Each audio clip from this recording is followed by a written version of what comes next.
Pentru tiktokistele astea care au mâna stângă mai lungă de le-a tras vaca de lanț în porumb, de le-a lungit mâna și visează la băuturi fine ca în Italia, Campari și vile ca în Dallas, am un singur mesaj. Campărezi nefutute Dallas că vă fut eu. Un vechi proverb chinezesc spune că o muscă mănâncă 3 zile căcat și a 4-a moare, exact ca și cojoacele astea rusești de dorobanți care au venit cu capra în spate și gâsca în plasă la București să facă furore aici și la orice argument al nostru asupra lor, răspunsul lor este echivalent a unei fete de 12 ani. E, și ce dacă? Sau poate că nu mă interesează.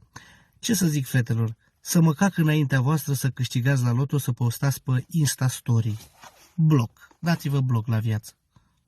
Bună ziua, oameni buni! Nu prea îmi stă în caracter să fac reclamă, dar practic vreau să fac reclamă acestui frigider Arctic, care l-am de 11 ani și vreau să vă arăt o bucată de brânză de acum un an de zile,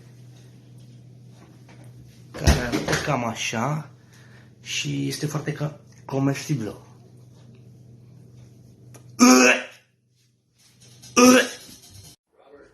Pă bune, mă? Cum să fii, mă, șefa banilor și să faci TikTok-uri cu sobe, plite, prize, teracote și tu să nu te mai speli de la botez, să ai coroniță de jec de la gât? De-aia n-avem chestii mișto și nu ne vizitează nimeni. Extraterestrii au spus nu când au văzut frimiturile astea. Mesaj pentru femeile pe interes. Când vă doare capul, luați o aspirină. Când vă dor picioarele, luați în pula mea tramvaiul.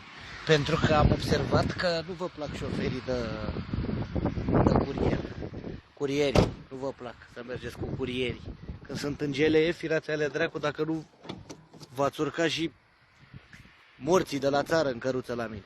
Când sunt cu calul ăsta, nu vă mai place de mine. Vă pop.